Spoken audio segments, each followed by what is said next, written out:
Assalamualaikum warahmatullahi wabarakatuh. Waalaikumsalam. Waalaikumsalam warahmatullahi wabarakatuh. Alhamdulillah nahmaduhu wa nasta'inuhu wa natubu ilaihi wa nastaghfiruh.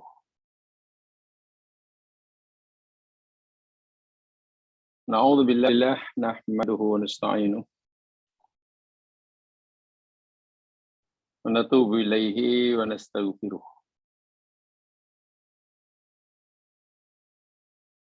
Na'udzu billahi min syururi anfusina wa min sayyiati a'malina.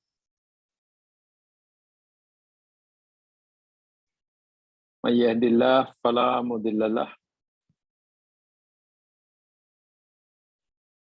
wa may yudlil fala hadiya lahu. Asyhadu an la ilaha illallah wahdahu la syarika lah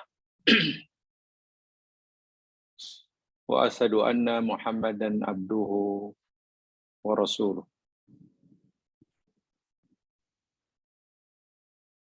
Rabbi shrah li sadri wa yassir li amri wahlul 'uqdatam min lisani yafqahu qawli.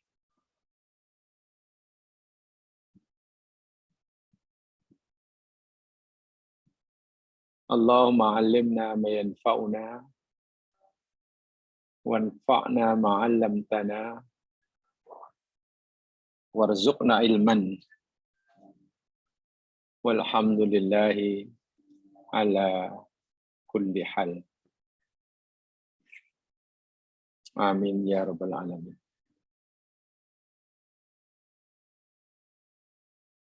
Para pendengar yang dirahmati Allah sekalian,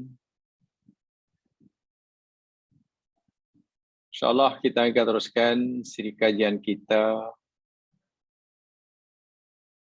kaitan dengan mazahiru rahmatillahi ta'ala yaumal qiyamah. Bukti nyata rahmat Allah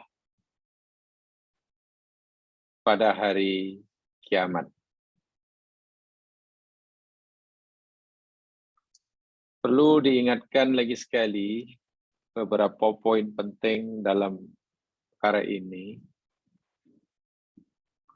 Yang pertamanya, berdasarkan hadis sahih, Allah mempunyai 100 rahmat.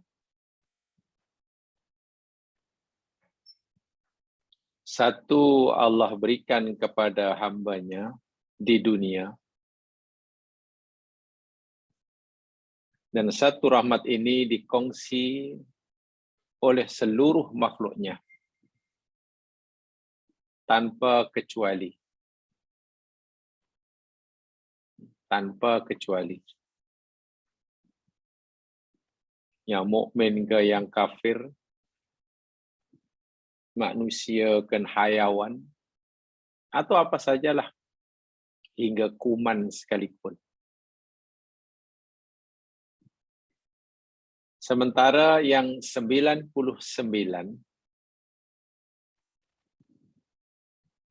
Allah simpan, dan Allah akan berikan kepada hambanya pada hari kiamat. Itu pun tidak seluruh hambanya, makhluknya menerimanya. Hanya hamba-hamba yang layak sahaja. Pengajaran yang boleh kita ambil,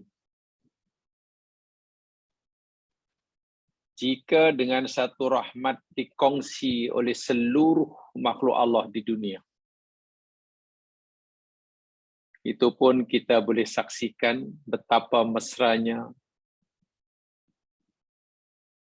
kehidupan di dunia, sehingga dinyata oleh hadis Nabi, seekor binatang yang buas sekalipun tidak bergamak menyakiti anaknya sendiri. Hayawan pun ada kasih sayang kepada keluarganya. Bagaimana kita dapat bayangkan betapa bahagianya seseorang yang menerima rahmat 99 rahmat Allah di akhirat yang hanya dikongsi oleh sebagian makhluknya sahaja. Rahmat yang banyak hanya untuk sebagian makhluknya, sementara rahmat yang satu dikongsi oleh seluruh makhluknya. Sehingga kita tidak mampu membayangkan betapa mulianya, betapa hebatnya rahmat Allah di akhirat kelak. Poin kedua yang perlu diingatkan semula, yakni apa yang kita pelajari minggu lepas. Walaupun nampaknya ada percanggahan dari segi zahir, dari segi mantuk, apa yang difirmankan oleh Allah dengan apa yang disabdakan oleh Rasulullah. Karena berdasarkan firman Allah, Allah persilakan hambanya yang mukmin masuk surga bima kuntum ta'malun, dengan sebab amalan. Sementara dalam hadis Nabi, amalan seseorang kamu tidak akan memasukkannya ke dalam surga kecuali karena rahmatnya. Seakan-akan bercanggah maksud ayat Quran, firman Allah, dan sabda Rasulullah. Tetapi rupa-rupanya, satu di antara perbezaan yang ketara, apa yang Allah katakan benar, apa yang Nabi sabdakan juga betul. Jika ikut hadis Nabi, bahwa amalan kamu tidak akan memasukkan kamu dalam surga, itu bermaksud surga yang Allah sediakan dengan pelbagai nikmatnya, itu Allah sediakan bukan sebagai muqabalah bagi amalan kita. Muqabalah itu maknanya ganjaran yang setimpal, bukan. Surga bukannya ganjaran yang setimpal, yang sama dengan amalan kita. Dengan ayat yang lain, amalan kita ini sebetulnya belum dapat melayakkan kita untuk mendapatkan surga dan isinya. Jika Allah beri balasan bagi amalan kita sama betul dengan amalan kita. Ibadah yang hanya sedikit, amalan yang hanya tidak seberapa, jika Allah beri ganjaran setimpal, tentu bukan surga. Ya, mungkin hanya diizin melihat surga dan sudah. Sebab itulah, jika Nabi menyatakan amal kamu tidak mampu masuk ke dalam surga, memang betul. Karena surga bukan dijadikan sebagai muqabalah. Jika kita sebenarnya tidak layak dengan amalan kita yang sedikit untuk mendapatkan surga, lalu kenapa Allah masukkan hambanya dalam surga? Kerana limpahan rahmatnya. Dan ini kita telah pelajari minggu lepas. Ya, kerja satu hari, kalau kerjanya hanya setakat itu saja, hanya setakat satu hari, hanya cuci pinggan, sapu dapur, sejam, ya sudahlah, bagilah 10-20 ringgit. Kan hanya cuci pinggan, sudahlah cukup 20 ringgit cukup. Itu setimpal. Tapi jikalah tuan rumah bagi pekerja, upah pada pekerjanya, yang disuruh pekerja cuci pinggan dan sapu dapur, dibaginya upah 10 juta. Betulkah perbuatan itu, 10 juta itu imbalan yang setimpal dengan perbuatan? Itu yang saya katakan bukan setimpal, setriliun timpal. Kalau begitu, dia dapat 10 juta ringgit bukan karena perbuatannya, tapi lebih karena kedermawanan majikannya. Itu masuk hadis tadi. Lalu Quran kata, kamu masuk karena amalan kamu. Ya betul, karena sebab amal kamu. Ini bagaimana Allah Subhanahu wa taala beritahu kita. Nah, untuk kamu mendapatkan rahmatku yang banyak, untuk kamu mendapatkan ganjaran yang bertimpal-timpal, itulah berkali-kali ganda, itulah karena rahmat. Ya, kamu kena beramal ikut apa yang aku kehendaki. Jika amalan kamu sesuai dengan apa yang aku kehendaki, sekecil apapun amalan kamu, balasannya akan aku gandakan berganda-ganda. Itu yang saya katakan minggu lepas. Sebenarnya, ya apa yang kami pelajari dahulu, guru kami berpesan, istilah mudah-mudahan dia mendapatkan ganjaran setimpal daripada Allah. Itu kurang tepat, kasihan dia. Kalau siksaan, itu balasan setimpal, betul. Satu dosa dibalas dengan satu kesalahan, satu dosa. Satu maksiat, satu. Itu betul. Tapi satu kebaikan, 10 hingga 700, hingga gandaan yang tidak terkira. Adakah itu setimpal? Bukan setimpal. Setriliun timpal. Itulah kemurahan rahmat Allah. Maklum 99 rahmatnya di akhirat. Begitu murahnya Allah Subhanahu wa taala. Itu satu. Mari sekarang kita lihat poin yang kedua. Apakah bukti nyata daripada rahmat Allah di akhirat? Ya. Poin yang kedua. Saya bacakan. Qabulullahi syafa'ata man yasha'u minan nabiyyin wal ulama wal malaikat was salihin. Wa minasy syafa'ati allati yaqbaluha ta'ala syafa'atan Nabi Muhammadin sallallahu alaihi wasallam al-kubra fil khalqi li ta'jilil hisab wa syafa'atihi wa syafa'atahu fi ahli dhunubi min ummatihi li ikhrajihim minan nar wa kadzalika liman tasawwat hasanatuhum wa sayyi'atuhum lidukhulil jannah. Ini poin yang kedua. Ya, poin yang kedua.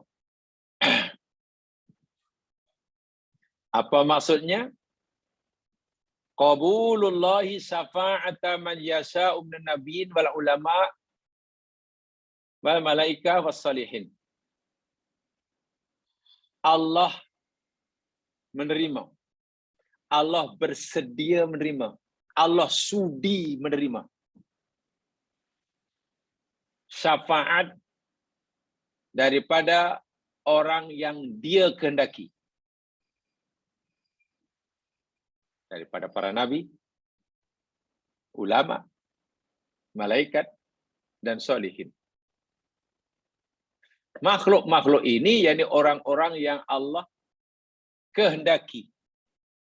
Allah ridha Dan Allah bersedia menerima syafaat mereka. Contohnya, wa minas syafa'ati allati yaqballahu ta'ala.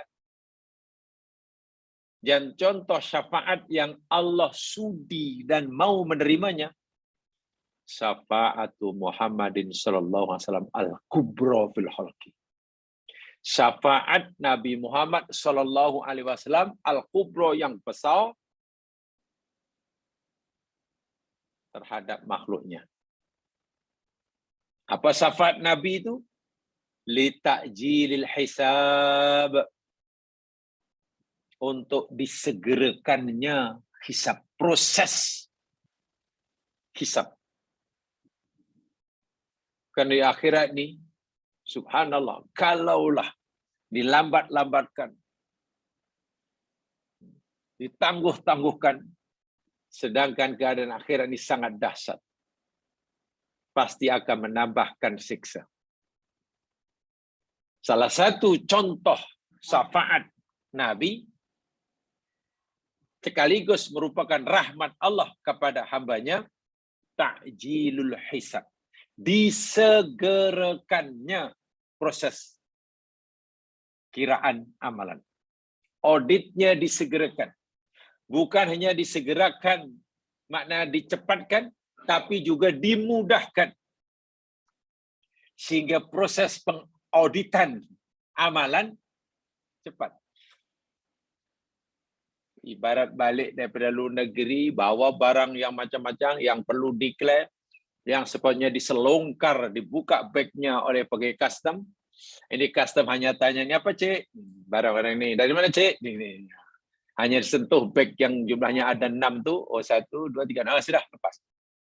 Mudah, cepat. Ini dipanggil hisaban yasiron. Hisab yang mudah. Yang Nabi suruh kita berdoa, Allahumma hasibni hisaban yasira. Sebab sesiapa yang nanti di akhirat Allah hisab dia dengan proses yang susah, hisab yang susah.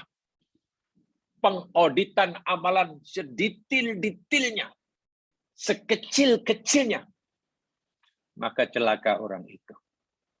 So takjil di sini ada dua maknanya, bukan hanya disegerakan, dicepatkan, tak perlu menunggu bertahun-tahun karena disegerakan, tapi juga dimudahkan berkat syafaat Rasulullah, berkat rahmat Allah, berkat rahmat Allah, Allah izinkan nabinya memberi syafaat kepada yang berhak, yang layak menerima syafaat itu. Satu di antaranya ta'jilul hisab. Subhanallah. Contoh yang lain, syafa'atahu fi ahli dzunub min ummatihi. Syafaat Nabi terhadap pelaku dosa ahli dzunub daripada umatnya, li ikhrajihim minan nar, untuk Nabi keluarkan mereka daripada neraka. Masya Allah. Disiksa dalam neraka 1000 tahun. Dengan berkat syafaat Nabi diterima oleh Allah, sebagai bukti rahmat Allah, dia hanya menjalani siksa di neraka 10 bulan. Bayangkan, daripada 1000 tahun tinggal 10 bulan. Jadi ada pengurangan yang luar biasa. Ikhrajihim. Sempat jugalah masuk neraka. Tapi tidak selama, sebagaimana yang ditetapkan berdasarkan sebagai balasan bagi dosanya. Kalaulah mengambil kira dosa orang ini orang masuk dalam neraka 100.000 tahun. Baru ngam. Siksa neraka ngam-ngam. Berkat syafaat Nabi, merupakan limpahan rahmat Allah kepadanya, orang itu pun berhak, layak mendapatkan syafaat. Dia tidak perlu menjalani siksaan di neraka 100.000 tahun. Ya cukuplah 15 hari umpamanya. Subhanallah. Wa kadzalika liman sawat hasanatuhum wa sayatuhum. Dan juga syafaat Nabi bagi mereka yang amal baik dan amal buruknya sama. Jika ditimbang, hasanat dan sayiat sama berat. Tak ada yang lebih ringan, tak lebih berat. Sama. Macam mana ni? Berkat syafaat Nabi, orang ini masuk surga. Masuk surga. Ringkas kata,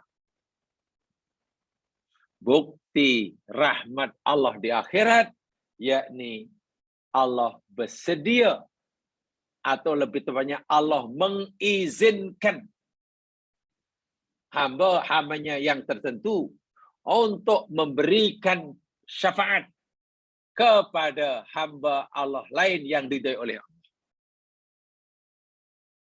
Yang diridai oleh Allah Subhanahu wa taala. Baik. Untuk kita lebih memahami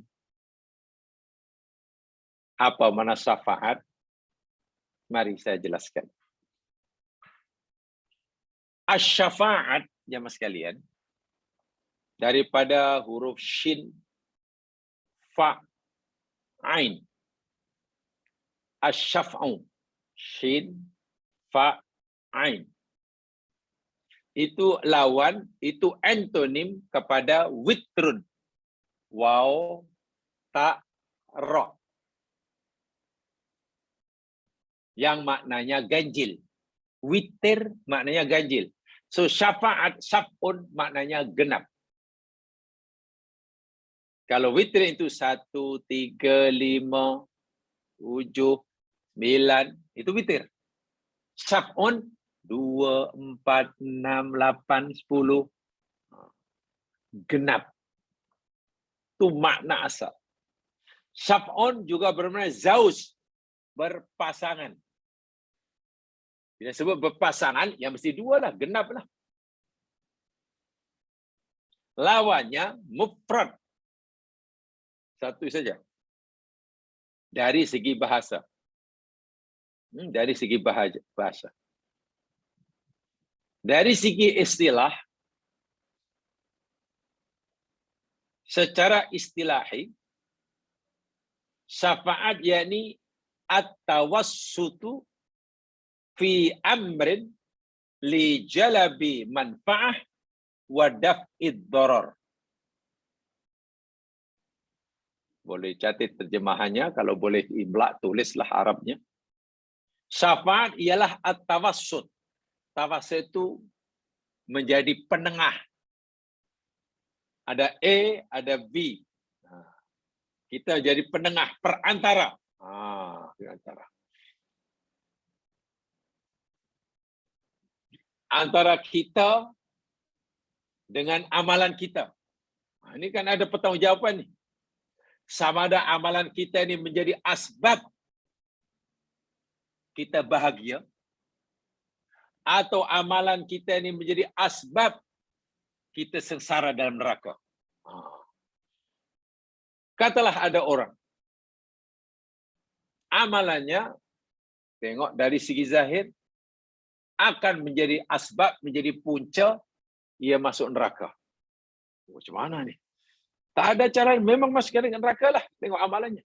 Lalu, Nabi diizin oleh Allah memberi syafaat. Nabi yang beri syafaat itu namanya syafi'. Nabi namanya syafi', kita namanya masfu, yang diberi. Kita adalah masfu. Dan Nabi menjadi penengah, perantara. Ialah kalau ikut amalan kamu, wahai fulan, amalan kamu ni menjadi asbab kamu masuk neraka. Masuk neraka. Nabi menjadi penengah, Nabi duduk di, saya berada di tengah, menjadi perantara. Tujuannya apa? li jalabil manfaat. Peranan Nabi sebagai syafi' sebenarnya untuk menarik, mendapatkan manfaat. Wadab idarar, dan menolak madarat. Kalau tengok amalan kamu itu akan menyebabkan, akan mengakibatkan madarat menimpa kamu. Kamu tak akan mendapatkan manfaat apa-apa dari amalan kamu yang jahat. Sebenarnya dari amalan kamu jahat ini, kamu akan tertimpa madarat, yakni neraka. Tapi karena Nabi diizinkan oleh beri syafaat, madarat yang sepatutnya menimpa kita, kan amal jahat akan menimpa madarat masuk neraka. Tak jadi menimpa kita. Amalan buruk yang tidak akan memberi kita manfaat, tapi berkat Nabi ada di tengah, penengah, kita malah dapat manfaat. Dapat manfaat. Sehingga orang itu tidak disiksa kerana amalnya, walaupun amalnya jahat, sebaliknya malah dimasukkan dalam surga karena amal jahatnya mendapat pengampunan daripada Allah. Pengampunan yang Allah berikan pada orang itu daripada amalnya, itulah namanya jalabul manfaat, menarik manfaat. Dielakkannya siksa daripada pelaku maksiat tadi, karena amal maksiat, itu namanya daf'ud darar. Nah, siapa orang yang boleh berperanan, berfungsi, melaksanakan tugas seperti ini? Nabi. Yang diizin oleh Allah. Muhammad, kamu hendaklah menjadi perantara. Ini hambaku ini, kalau tengok amalnya, ini neraka ini. Neraka. Aku izinkan kamu untuk beritahu kepada orang itu dengan sebab rahmatku. Bagi tahu dia. Kesalahannya aku ampunkan. Dia tidak mendapatkan siksa, tapi dia dapat pengampunan. Kerana ia sudah dapat pengampunan, dia tidak lagi masuk neraka, madarat, sebenarnya ia masuk surga. Inilah. Jadi hakikatnya syafaat itu memang milik Allah. Itulah.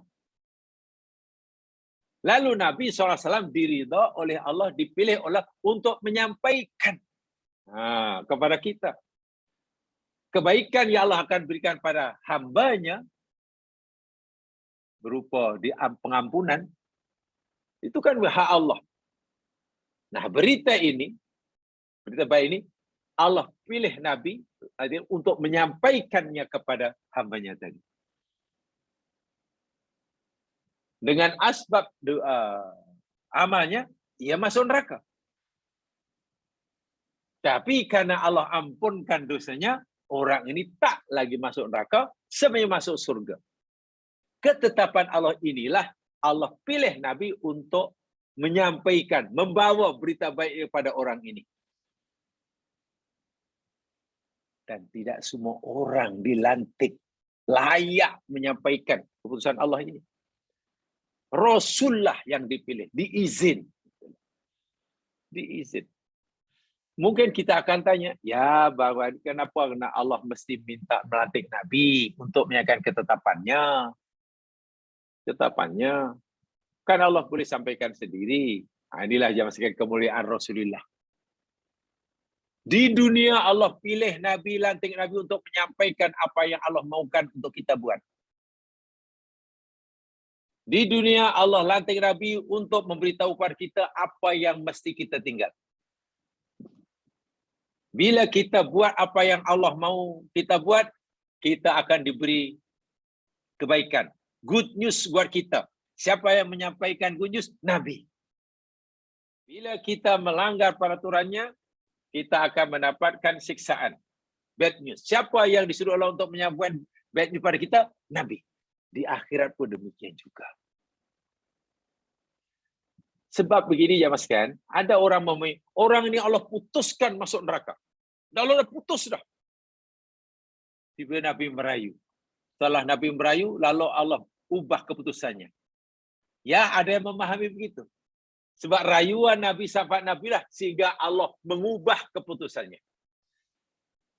Ada yang begitu. Tapi ada juga yang tak setuju pemahaman seperti itu.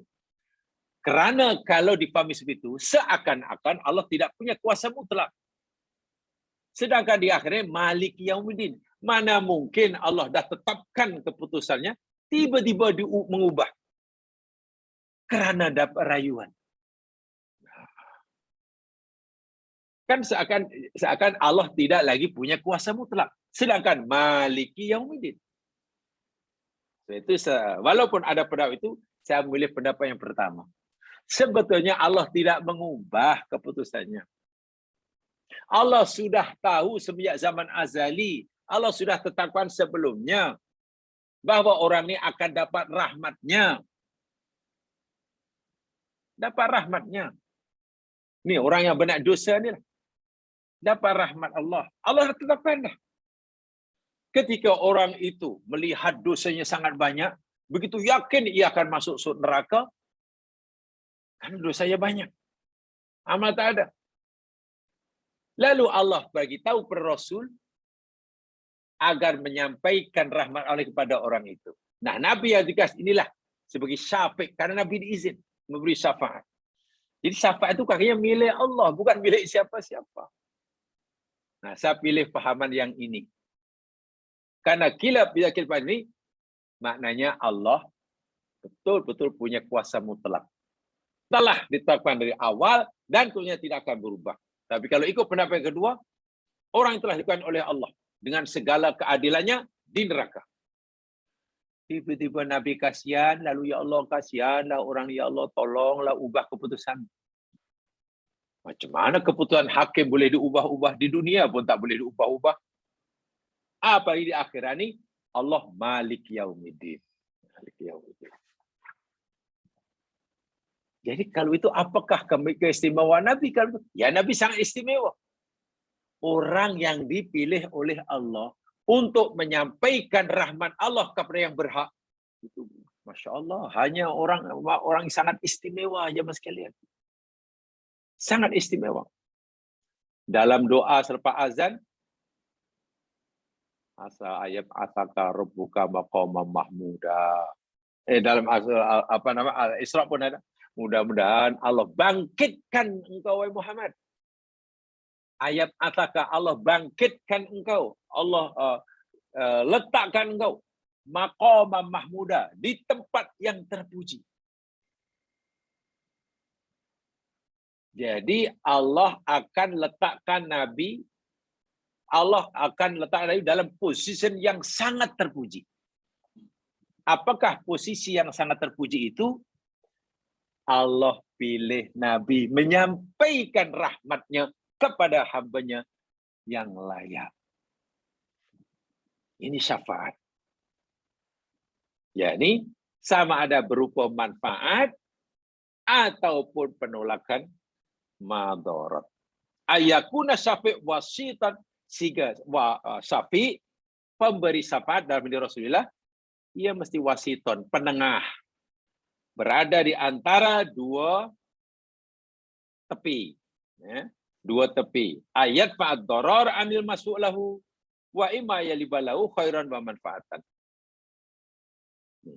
Menanul, memberikan manfaat.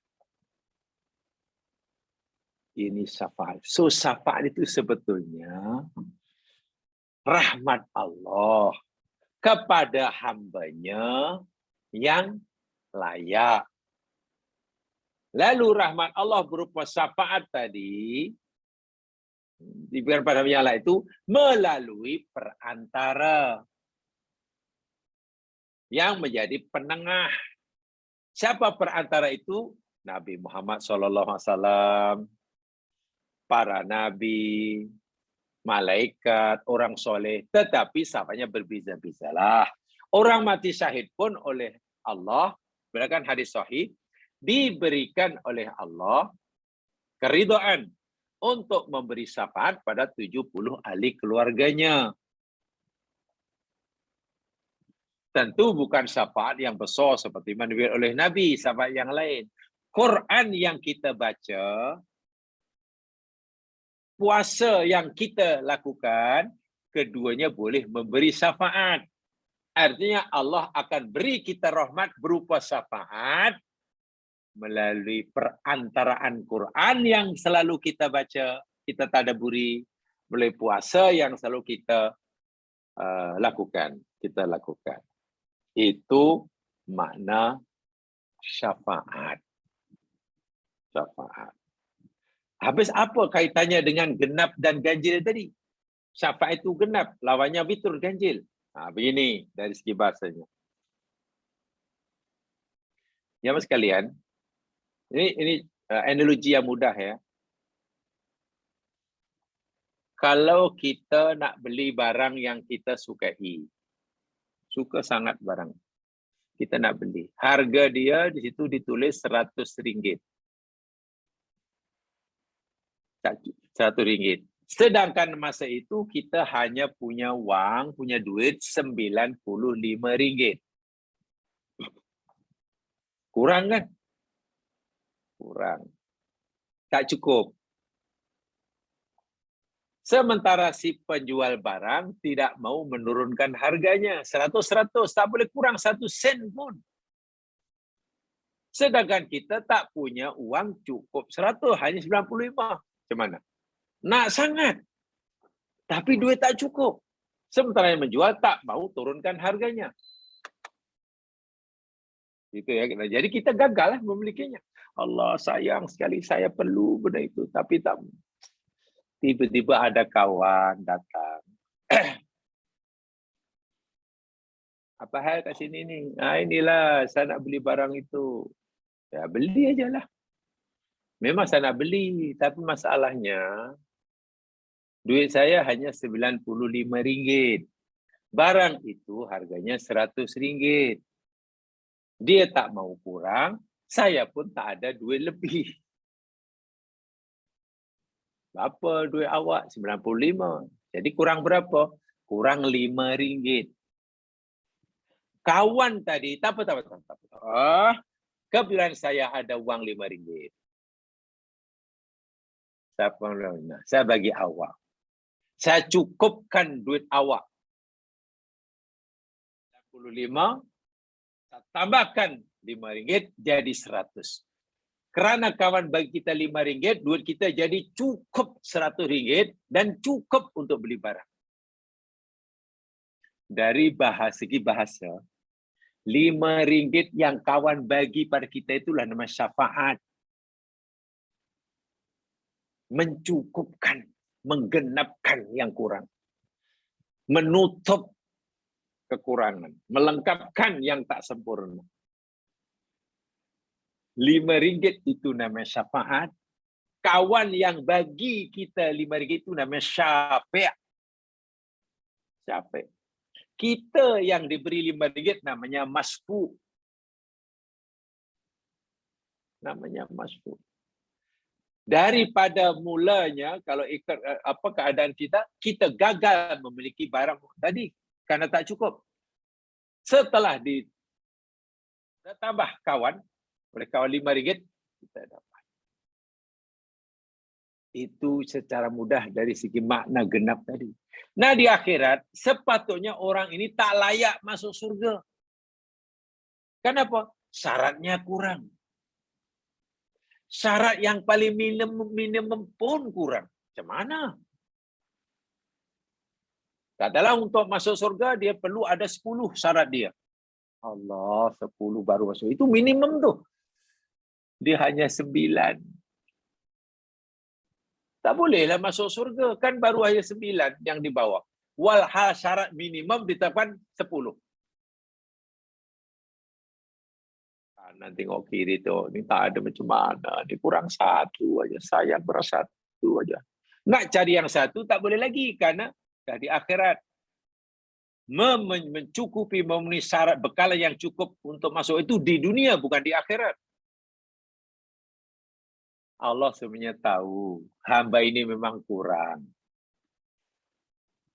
Syaratnya kurang 1. Tapi Allah juga tahu. Semasa di dunia hamba ini sebenarnya sudah bermati-matian berusaha mencukupkan syarat yang paling minimum 10. Allah tahu betul dia tak cuai, Allah tahu betul niatnya ikhlas, bersungguh-sungguh, tak sia-siakan waktu. Tapi apakan daya, ajal telah menjemputnya. Sementara 10 syarat untuk mereka masuk surga sampai minum tak terpenuhi, kurang 1. Allah tahu tu.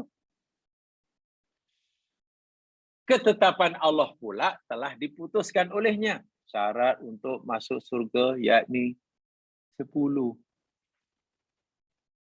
Tapi karena Allah tahu kesungguhan orang ini semasa di dunia dalam mengumpul bekalan. Sungguh ini, sungguh ini. Maknanya sudah berusaha dengan kadar yang paling maksimum lah. Begitu istilahnya di dunia. Sudah paling maksimum.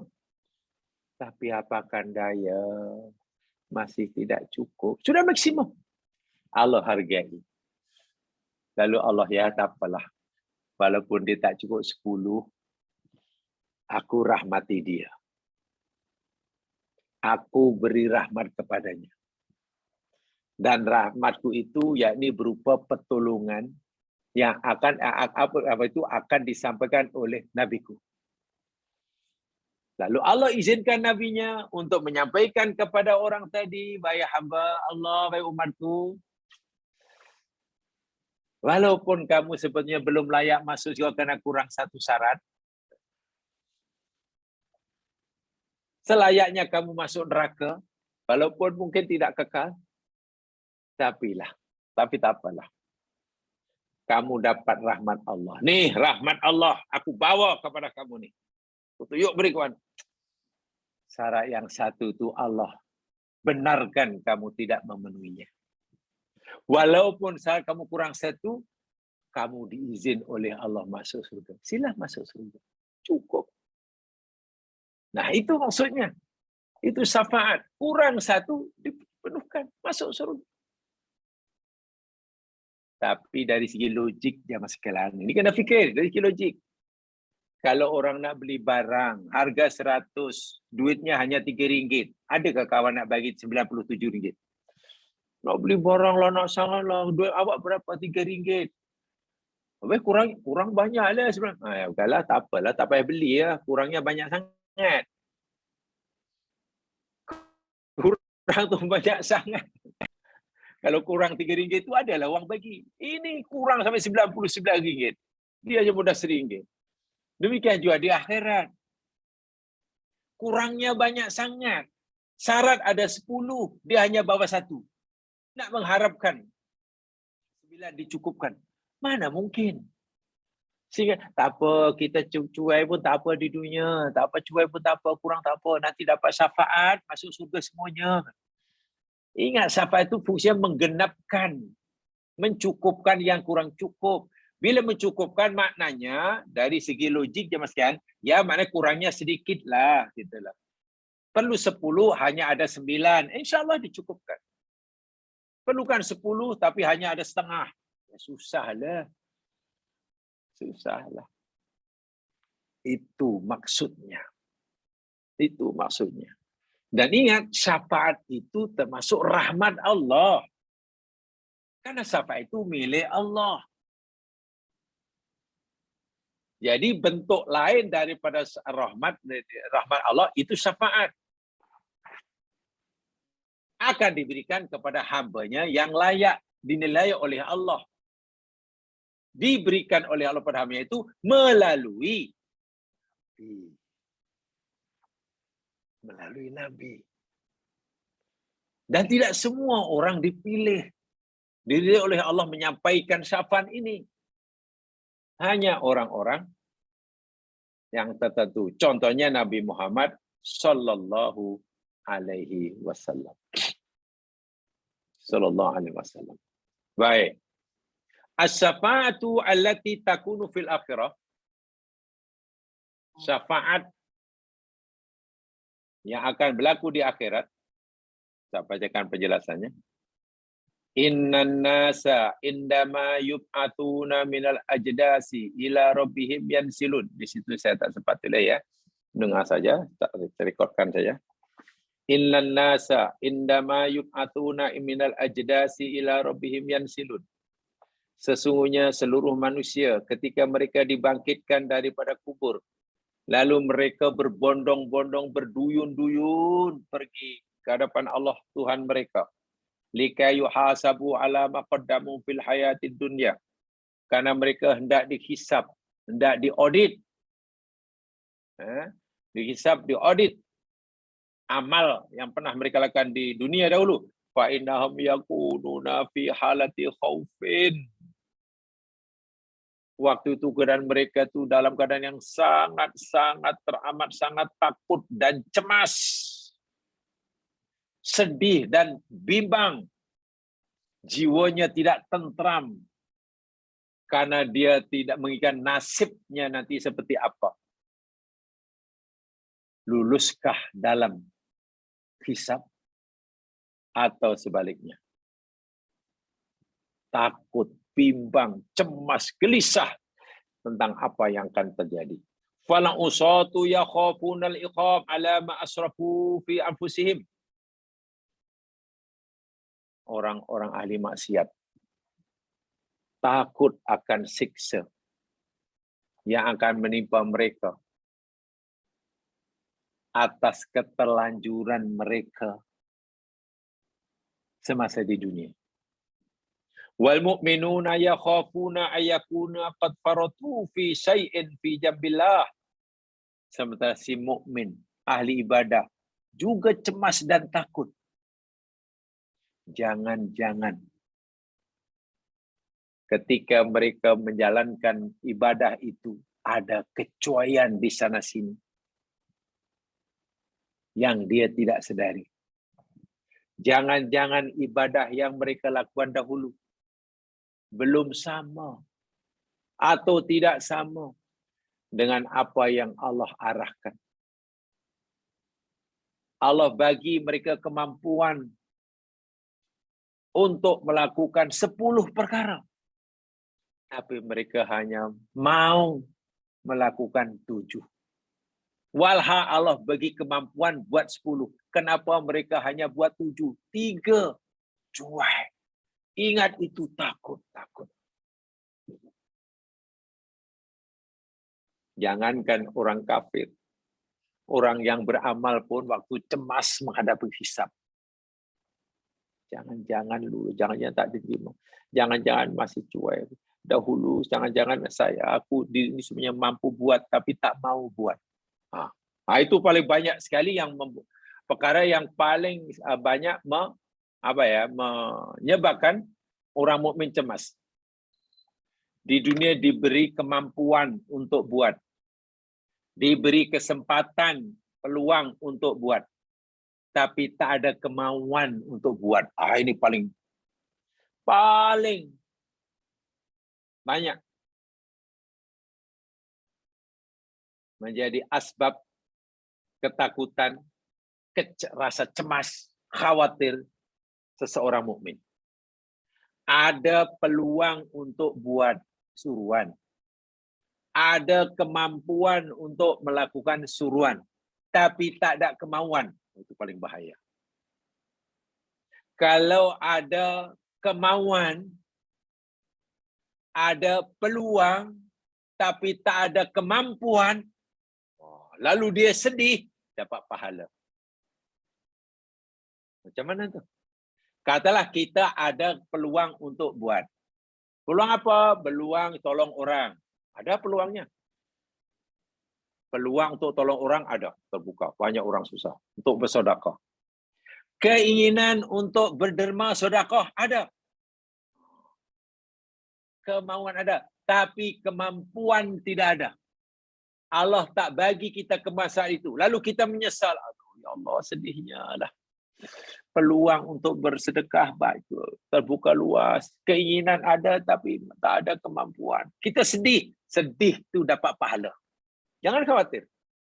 Sedih karena terlepas peluang, itu pun dapat pahala. Yang bahaya, yang menambahkan bebanan, kita ada peluang untuk bersedekah. Ramai orang yang kita temui orang susah. Kita ada kemampuan karena Allah beri kita rezeki lebih. Tapi kita tak ada kemauan.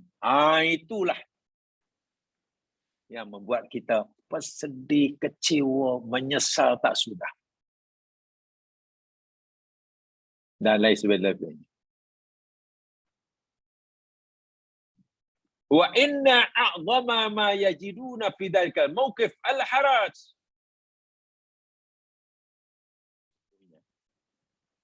Perkara yang paling besar yang mereka harapkan saat itu. Si kafir cemas takut memikirkan balasan yang akan diterimanya karena dosanya. Si mukmin juga cemas dan takut memikirkan kecuaiannya dalam beribadah dahulu yang pasti nanti hisabnya tidak secantik sebagaimana diharapkan. Perkara yang paling diinginkan, sesuatu yang paling diharapkan oleh manusia saat-saat seperti itu, asy-syafa'atu lahum indallahi ta'ala, mengharapkan syafaat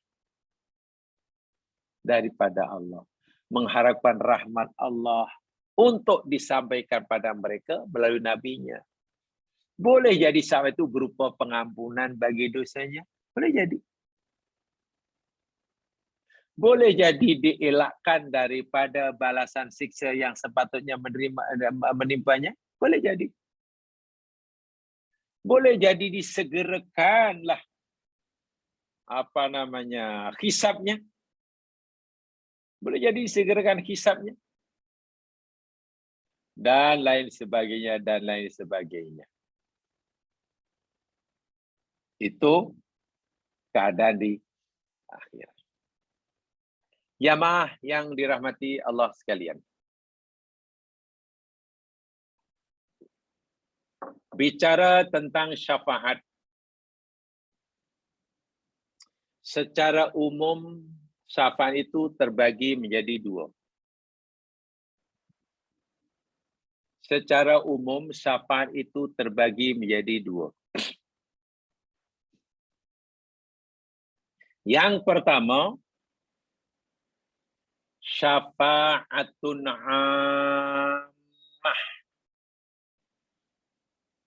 Syafa'atun 'ammah. Syafaat yang umum sifatnya.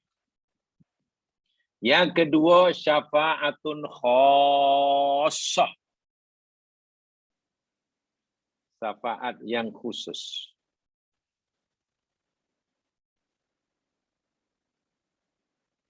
Apa itu syafa'atun ammah?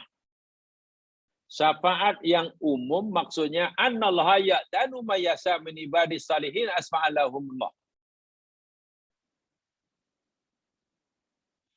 yakni Allah Subhanahu wa taala mengizinkan siapa saja daripada hamba-Nya walaupun bukan nabi. Syafaat yang umum yakni syafaat yang Allah izinkan bagi siapa saja daripada hamba-Nya selain nabi lah, termasuk nabi dan nabi orang soleh ke untuk menjadi penengah tadi, untuk menjadi syafi'. Contohnya orang mati syahid kan memberi syafaat kepada 17 ahli keluarganya. Contohnya Al-Quran, tadi saya katakan. Contohnya puasa. Nah, syafaat-syafaat yang diberikan melalui benda yang ini namanya syafaat ammah. Ya, macam-macam bentuknya. Diringankan, azabnya, walaupun dibebaskan. Diampunkan sebagian dosanya, boleh jadi. Dimudahkan urusannya, boleh jadi. Umumlah, sangat luas. Yang kedua, syafa'atun khassah. Dan syafa'atun khassah ini hanya diberikan kepada Nabi Muhammad sallallahu alaihi wasallam. Atau juga disebut as-syafa'atul uzma. Semua anak cucu Adam datang menemui Adam agar Allah beri mereka syafaat melalui Adam. Karena terlalu lama berhimpun di mahsyar, tak tahu nasibnya macam mana. Surga ke neraka, surga neraka Adam. Semua merayu pada Adam kata, lastu minhu, lastu minha. Lastu minha, aku bukan daripadanya, aku tak layak, kata Adam. Jumpa Nabi Nuh kata, lastu minha, aku tak layak. Jumpa Nabi Ray, setiap Nabi kata, aku tak layak, aku tak layak. Terakhir pada Nabi Isa tolonglah, engkau ni kan Ruhullah. Engkau ni adalah ayyadau biruhil kudus. Tolonglah, mohon pada Allah agar Allah beri kita rahmat, kemudahan dalam ini semua. Nabi Isa yang hebat, yang dianggap sebagai Tuhan oleh pengikutnya yang sesat, angkat tangan, surrender. Lastu minha. Ya, aku tak layak. Tapi coba kamu jumpa Muhammad. Jumpa Muhammad. Semua berbondong-bondong menemui Nabi Muhammad, lalu memohon kepada Muhammad, meminta merayu agar Nabi memberi syafaat atas izin Allah. Apa jawab Nabi? Kalau semua Nabi sebenarnya mengatakan, lastu minhu, aku tak layak, aku tak layak. Nabi kata, ana minhu, ya, aku layak. Kenapa para Nabi tidak layak? Nabi pernah bersabda, likuli nabiyyin da'watun mustajabah. Setiap nabi ini oleh Allah diberi hak kemakbulan doanya. Setiap nabi diberi peruntukan doa yang makbul. Dan semua rasul dan nabi telah menggunakan peluang doa yang makbul ini semasa di dunia. Nabi Nuh sudah, Nabi Ibrahim sudah, Nabi Musa sudah, semua nabi. Tapi apa kata Nabi? Wa ana akhtabi'u yaumal qiyamah syafa'atan li ummati. Tapi peruntukan doa yang mustajab yang Allah berikan pada aku tak pernah gunakan semasa di dunia. Walaupun di dunia Nabi ini sering menghadapi masalah, tapi tak pernah doakan, tak pernah menggunakan peluang berdoa, doa mustajab ini. Tabiu, aku masih simpan dan aku akan terus simpan peluang doa makbul ini hingga hari kiamat. Syafa'atan li ummati, karena aku ingin dirizai oleh Allah memberikan syafaat pada umat. Nabi masih punya satu peruntukan doa ini luar biasa. Hidup Nabi di dunia ditentang, dilawan oleh ramai musuh, terancam nyawanya. Susah, Nabi masih juga tidak mau menggunakan peruntukan dakwatun mustajabah. Setelah semua manusia jumpa Rasulullah, mohon syafaat, Nabi kata, iya aku layak. Dalam hadis Bukhari panjang hadisnya jemaah sekalian, lalu Nabi pun pergilah jumpa Allah Subhanahu wa taala. Ya. Pergi Allah Subhanahu wa taala dan bersujud. Hadisnya panjang ya, pada Anas bin Malik dalam Bukhari. Sujud, lalu Nabi baca puji-pujian.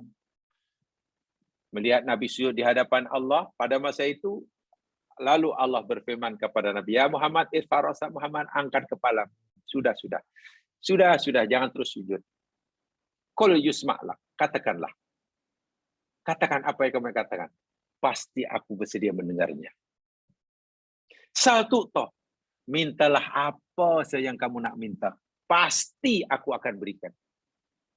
Wasfa'tu syafa'. Mintalah syafaat. Pasti aku izinkan kamu memberikan syafaat pada siapa yang aku ridhai. Masya Allah. Betul-betul. Doa Nabi yang mustajabah itu Nabi gunakan di akhirat dan dikabulkan. Minta apa saja aku akan beri. Cakap apa saja aku dengar. Minta saja aku izinkan. Apa kata Nabi? Setelah Nabi angkat kepalanya, ya Rob ummati, ummati. Wahai Tuhanku, umatku, ya Allah, umatku. Nabi cepat itu ya, umatku.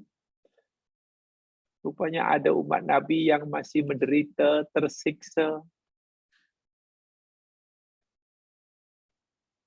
Ini prosesnya panjang ya, bukan pada satu hari ya. Ini prosesnya panjang dari akhirnya ini kan kekal.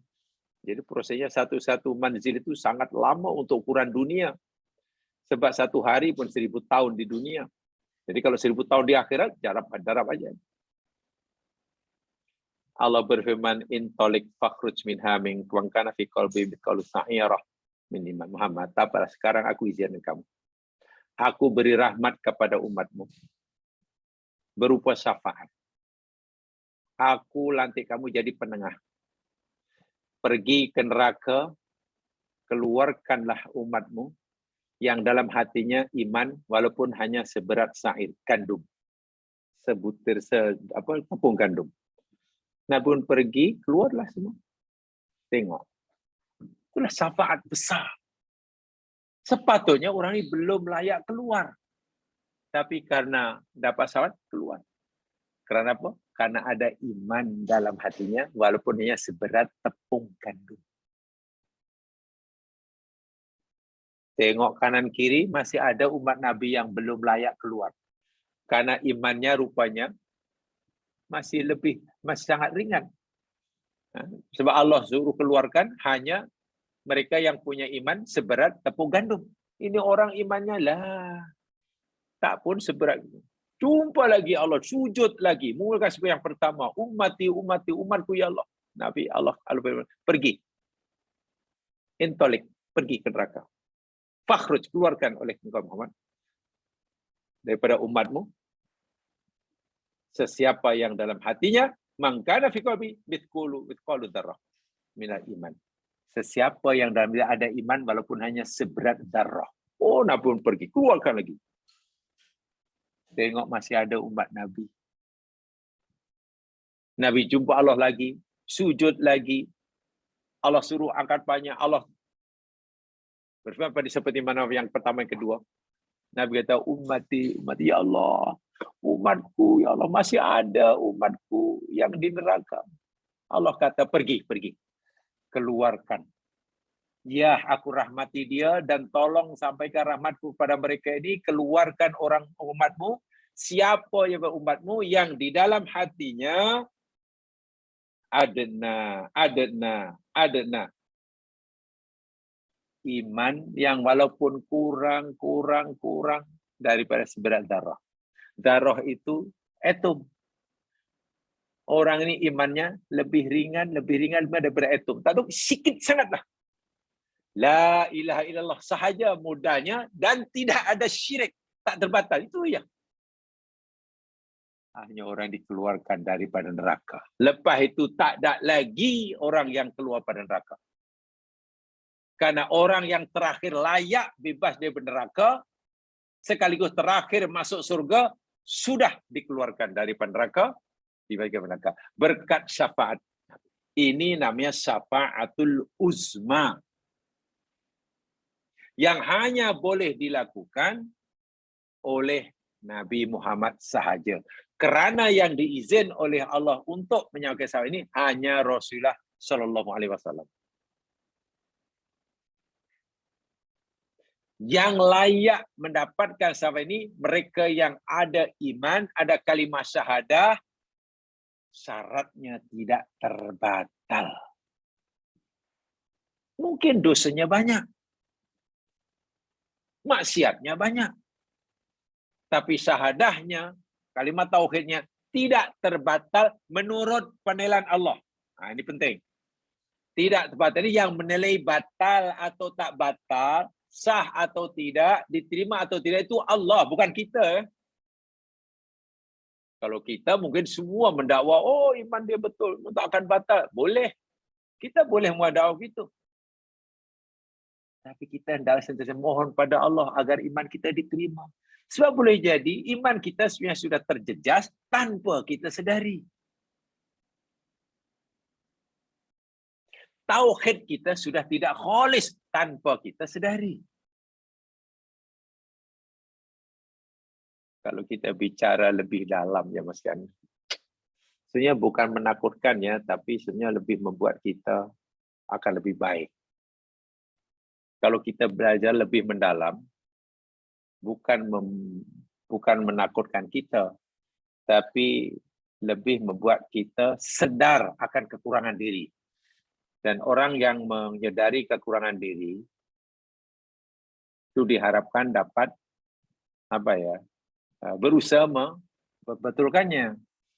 Bagaimana kita ingin memperbetulkan kekurangan diri, kesalahan diri, kalau kita tidak tahu kesalahan diri kita? Bagaimana kita ingin menyempurnakan kekurangan diri kita kalau kita tidak mengetahui kekurangan, bahkan tidak mengakui? Itu bahayanya. Apalagi dalam agama kita ini, orang yang baik itu orang yang mengakui kekurangannya, yang mengetahui kesilapannya, yang merasa dirinya masih tidak baik. Itulah orang yang baik. Sementara orang yang jahat, yang tak baik, orang yang merasa dirinya baik. Ada satu riwayat disarankan pada Aisyah Ummul Mukminin. Dahulu pernah saya sampaikan. Coba dengarkan baik-baik, pahami betul-betul. Ini bahasa tinggi. Diberikan oleh istri Nabi Aisyah, umurnya baru belasan tahun. Ketika ada sahabat jumpa Aisyah Ummul Mukminin, ya Ummul Mukminin Aisyah, dullani ala amalin fil jannah. Au kama qala. Wahai Ummul Mukminin, boleh tak beritahu aku satu amalan yang bila aku lakukan amalan itu, aku boleh masuk surga? Senang, tunjukkan pada aku macam mana ya supaya aku mudah masuk surga. Apa jawaban Aisyah? Oh, kamu ingin masuk surga. Kalau itu, kun muhsinan. Jadilah kamu orang yang baik. Muhsin itu orang yang baik. Jadilah kamu orang yang baik. Bila kamu jadi orang yang baik, nanti kamu akan masuk surga. Masya Allah. Bila kamu jadi orang baik, nanti kamu akan masuk surga. Betul kan? Cantik kan? Mesti. Nampaknya sederhana nasihatnya. Tapi orang itu masih tak paham. Ya Ummul Mukminin, kaifa aku muhsinan? Macam mana aku jadi orang yang baik? Macam mana aku tahu yang aku ni orang yang baik? Memanglah kalau kita jadi orang baik, masuk surga. Masalahnya macam mana aku nak tahu yang aku ni orang baik? Oh gitu. Kalau kamu nak tahu bahawa diri kamu ni orang yang baik, yakni jika kamu merasa diri kamu orang yang tak baik. Yakni intaraka annaka musian. Kalau kamu merasa diri kamu sebagai orang yang tak baik, itulah tanda yang kamu orang baik. Oh begitu. Ya iya. Habis macam mana aku tahu yang diri aku ni orang yang tak baik? Macam mana aku tahu yang diri aku ni sebenarnya orang yang tak baik? Musik itu orang tak baik lah. Bahasa kasarnya orang jahat. Kalau kamu nak tahu bahawa diri kamu ni orang yang tak baik atau belum baik, jika kamu merasa diri kamu orang baik. Intaroki anaki muksinan. Jika kamu melihat, merasa kamu jadi orang baik, itulah tanda kamu orang tak baik. Dibalik-balik. Ini bahasa Aisyah Mukminin yang luar biasa cara berfikirnya. So, itu orang yang merasa dirinya kotor, banyak dosa di hadapan Allah, itu orang yang baik. Sebab orang merasa dirinya bersalah, dirinya kurang sempurna, keinginan untuk terus memperbetulkan diri, itu ada. Orang yang merasa dirinya bodoh, keinginan untuk belajar itu tinggi.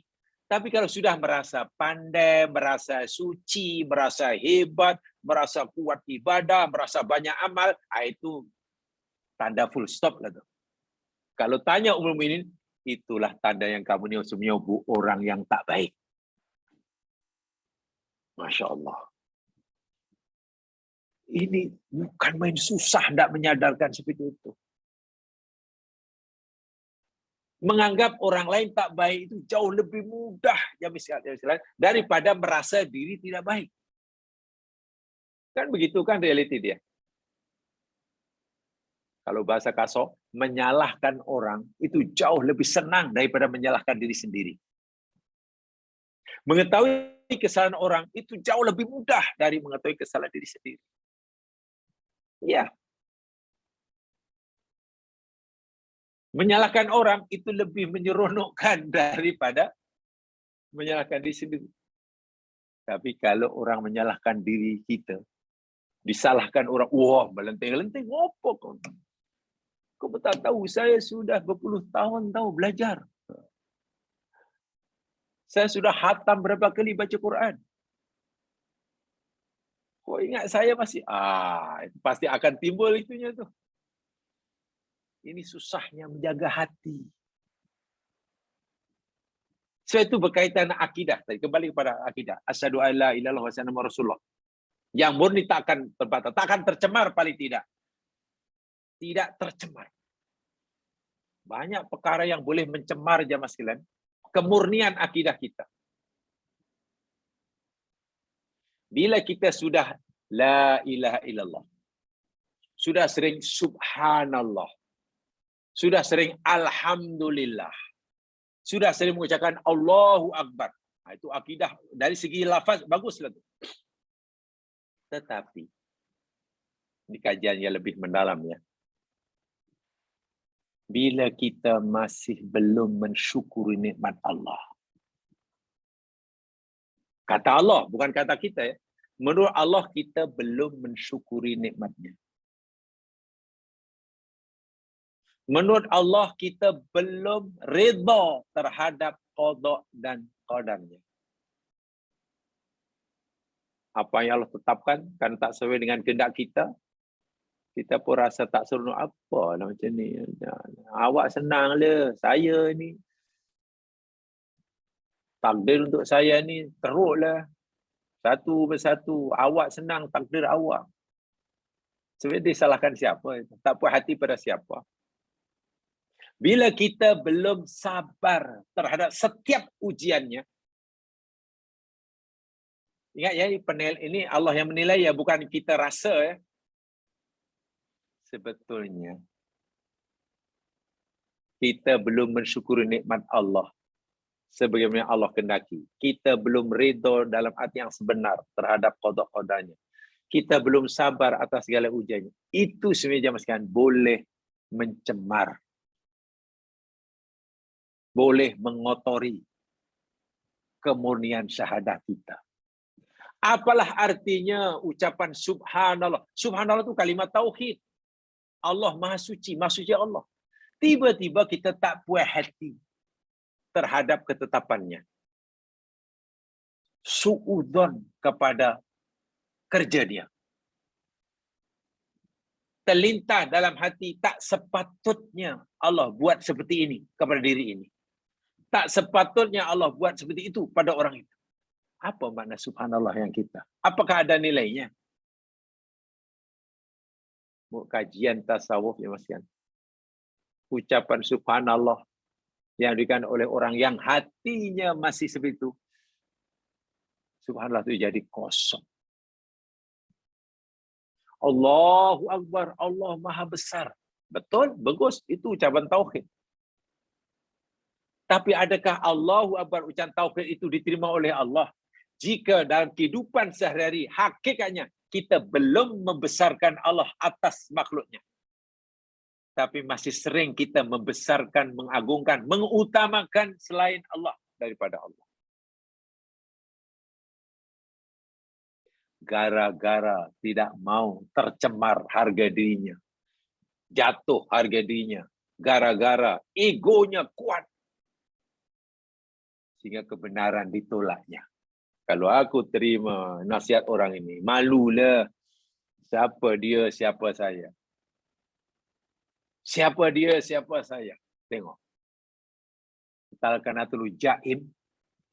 Takut image-nya jatuh.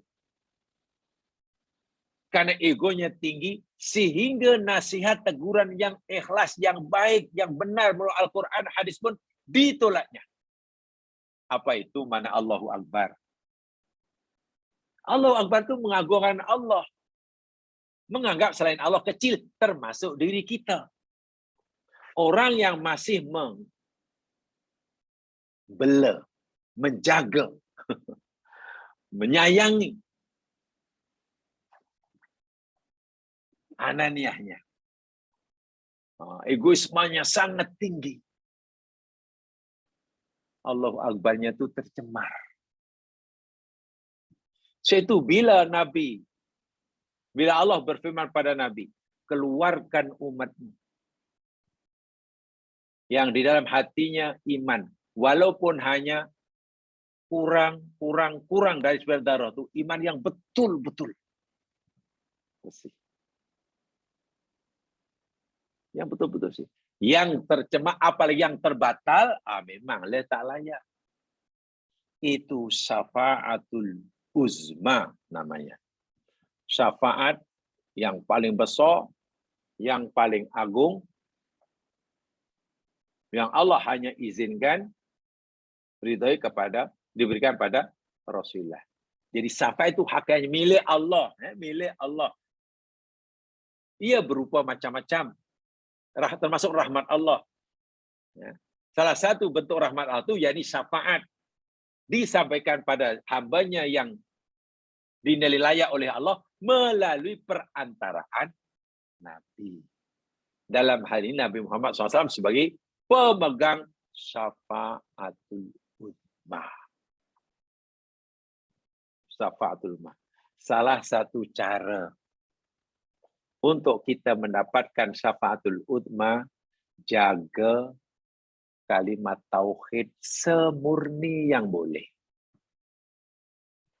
Di samping itu, tolonglah mulai hari ini kita register nama. Jika kita mau mendapatkan syafaat Rasulullah, semenjak di dunia lagi, kita hendaklah daftar. Ya, registerlah nama kita.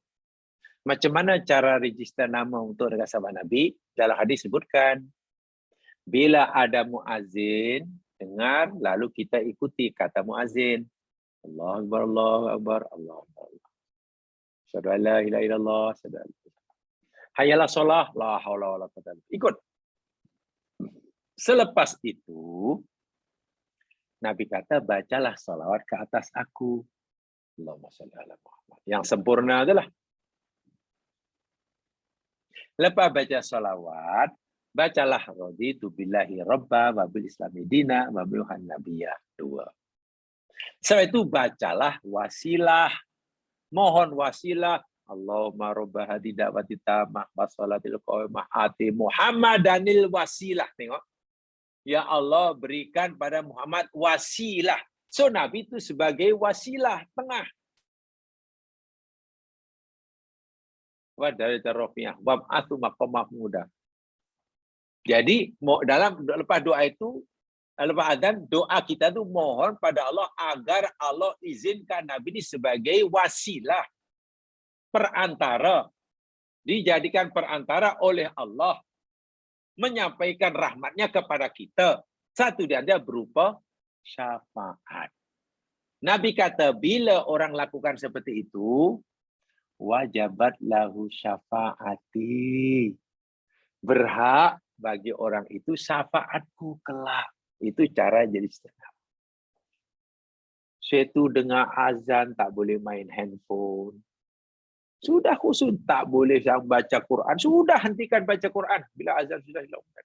Wirid sudah dengar aja, ikuti aja. Doa sungguh-sungguh. Jadi kadang, Masya Allah, azan lakukan main handphone. Macam-macam azan. Lepas azan, angkat sekejap, pun tak tahu apa yang dibaca. Hanya angkatan, itu solat. Seakan-akan solat 2 rakaat selepas itu lebih baik daripada doa tadi. Walhal dengan azan, menjawabnya, berdoa, itu lebih utama daripada solat sunat. Tapi segera solat sunat, itu pun laju. Lepas solat sunat, baca lagi, tengok telefon, sementara menunggu iqamah.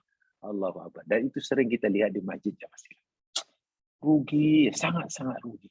Handphone itu seakan-akan Quran, wahyu Allah lah seakan-akan. Saya yakin pegang Quran pun tak sekerap itu. Ada yang coba mencari alasan dalil. Itu sebenarnya baca Quran. Baca Quran apa yang perlu gambar? Ya memang tidak semualah. Handphone yang di masjid itu sebenarnya baca Quran. Mungkin ada satu daripada 500 orang. Selebihnya baca mesej, hantar mesej, baca WhatsApp, ada gambar, baca berita. Itu bagi saya kena ditambah. Biasanya Pak Imam ingatkan jamaah, sila lurus dapatkan soft dan matikan telefon bibir Anda atau selimutkan. Saya ingat amalnya bukan begitulah, mungkin lebih tegas sikit lah. Bila Anda pergi masjid untuk sembahyang, tolong jangan bawa handphone. Mungkin itu lebih. Bila berada di majlis ilmu, majlis Quran, jangan sekali-kali buka telefon.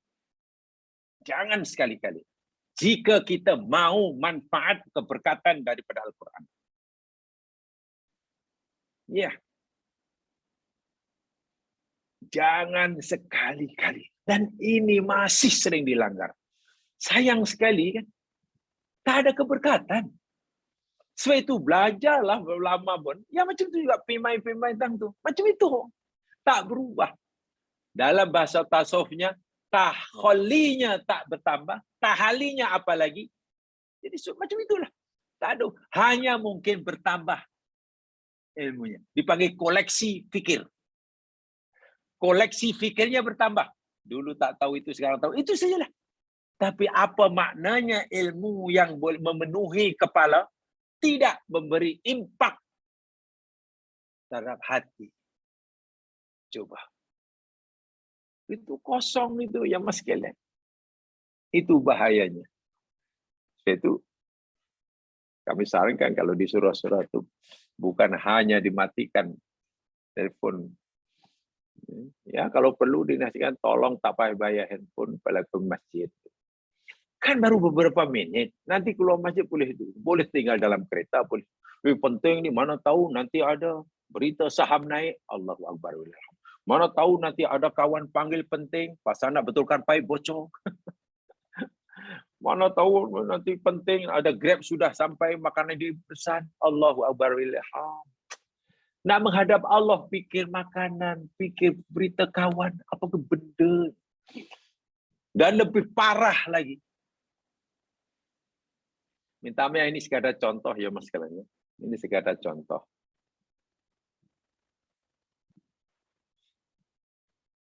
Dan ini nyata ya, ini nyata. Kan banyak kan kadang jamaah mesti ada dalam grup kan.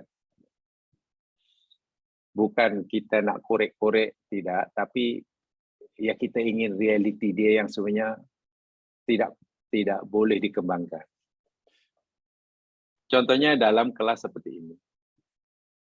Kan kita tidak tahu, kan masing-masing kita tidak tahu sedang apa itu. Atau mungkin kelas yang masih dulu secara fisikal. Kita tahu kan kelas Al-Quran, kelas tafsir, kelas apa kada itu, jadi dari jam sekian hingga jam sekian. Kita tahu katalah 10 hingga 11.30, 9 hingga 10.30. Kan tahu kan makna masa itu orang ini berada dalam kelas tersebut. Begitulah maksudnya. Pernah ya mas kalian, karena ada dalam grup. Dan ya kita mungkin termasuk dalam grup itu. Habis kelas, kita mungkin tengok handphone, tengok baca grup. Dalam grup itu macam-macam cerita dia. Diantar gini. Kadang-kadang ya cerita yang tak penting, ya antara A dan B aja lah. Bukan pada grup. Di kadang-kadang grup ada 300 orang. A nak cakap dengan B. Masuk grup. Apa hanya dipaksa yang 298 orang mengikutinya. Kalau hanya untuk A dan B, sudahlah terus. Ini masuk dalam grup. Kiko. Jadi saya perhatikan dan ini diantar jam sekian, menit ke sekian, diterima ini jauh. Maknanya ia diantar tadi, semasa antar berjalan tadi, semasa kelas berjalan. Tapi orangnya dalam kelas. Coba macam mana? Maknanya saat mengatakan itu dia dalam kelas tersebut. Dalam kelas Al-Quran. Mengkaji firman Allah. Tapi coba baca. Minta kalau dalam taklimul muta'alim yang sekalian. Ilmu yang kita pelajari tidak memberi barokah sama sekali. Mungkin hanya menambah sedikit koleksi fikir. Itu saja. Ya, daripada tak tahu jadi tahu sedikit itu. Tapi keberkatan tidak ada. Keberkatan tidak ada. Imam Abu Hanifah sedang mengajar fikih. Karena sudah berumur waktu itu, duduk kakinya diselunjurkan ke depan. Ke hadapan pelajarnya, muridnya lah. Tapi tak mengapa, muridnya sudah lama, jadi sudah biasa untuk guru. Sudah uzur kakinya. Ada orang baru masuk, orang baru. Abu Hanifah tak kenal dia. Lalu Abu Hanifah merasa perlu menghormati murid baru ini. Maka Ibnu Abbas lipatlah kaki dia, duduk bersila elok-elok. Tidak disulurkan. Niatnya nak menghormati murid baru tadi. Karena dalam majelis ilmu, waktu majelis fikih, Imam Abu Hanifah sedang mengajar awqatus salat. Bab waktu salat. Waktu subuh, zuhur, asar, maghrib, rasanya. Masa itu bukan ada jam macam sekarang.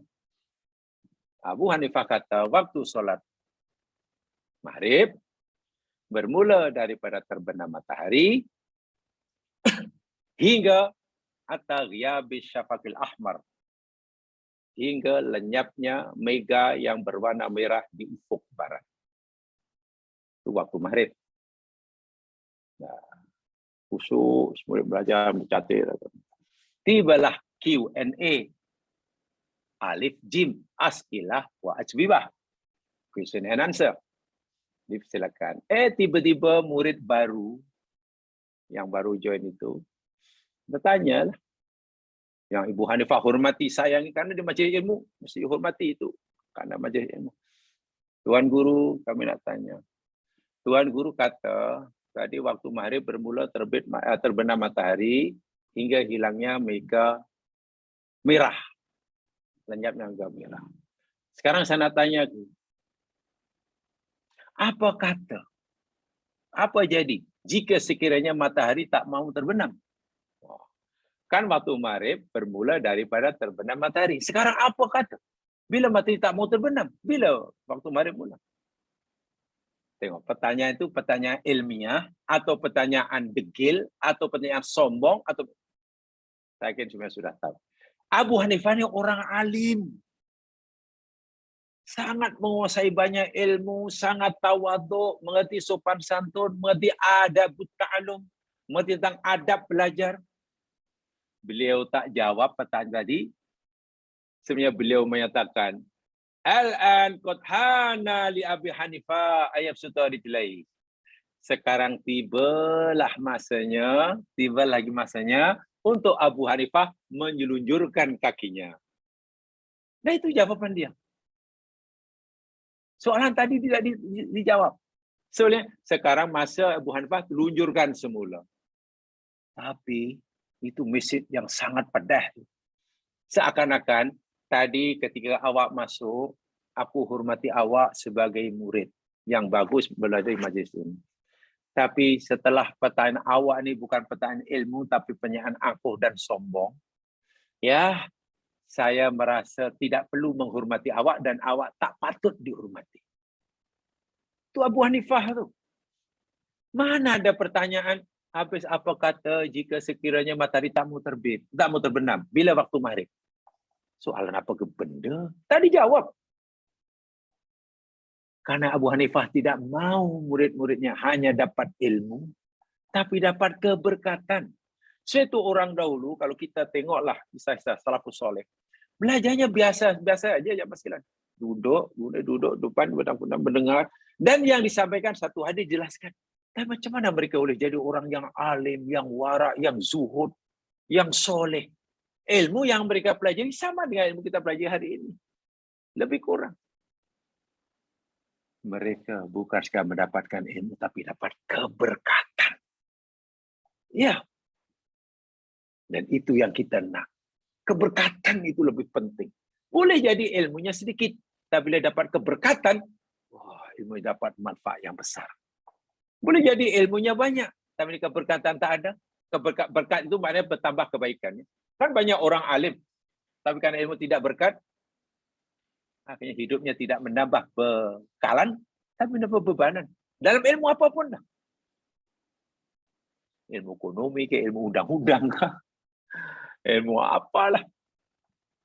Keberkatan itu sangat-sangat penting. Sangat penting. Karena itu ya, merupakan rahmat Allah. Ya. Berkat itu termasuk rahmat Allah. Kan kita salah pun, Assalamualaikum warahmatullahi wabarakatuh. Tengok, warahmatullahi wabarakatuh. Rahmatnya dan keberkatannya. Keberkatannya. Baik, itu yang sekalian. Mudah-mudahan kita dapat mengambil manfaat pada poin yang kedua, termasuk rahmat Allah di akhirat itu syafaat keizinan Allah kepada hambanya yang terpilih untuk menjadi penengah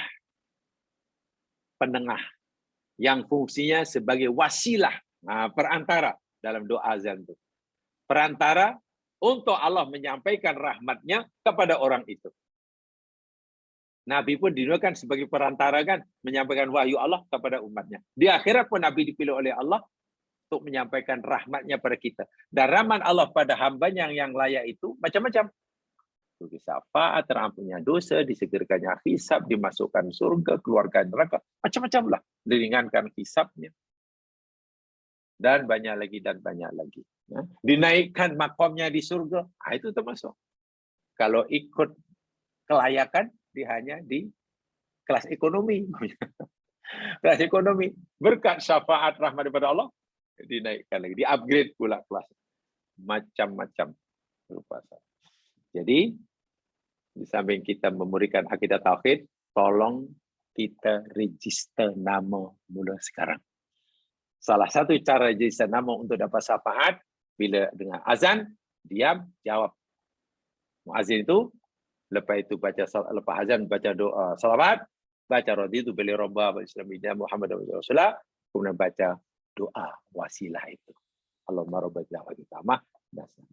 Insyaallah bila kita amalkan dan kita pahami betul berdasarkan janji Nabi, wajabat lahu syafaati. Berhak bagi orang itu syafaatku. Jadi itu saja yang sempat disampaikan. Mudah-mudahan memberi manfaat. Saya menyampaikan, alhamdulillah kalau dapat dikongsi bersama.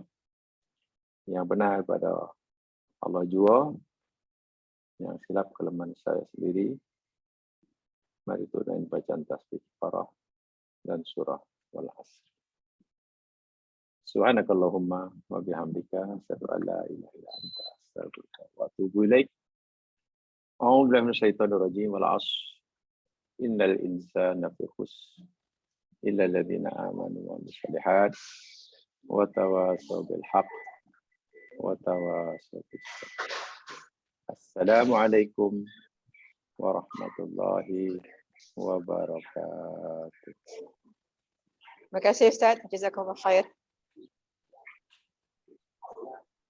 Terima kasih semua jemaah yang hadir hari ini. Terima kasih. Assalamualaikum warahmatullahi wabarakatuh. Terima kasih Rama. Ya Rama.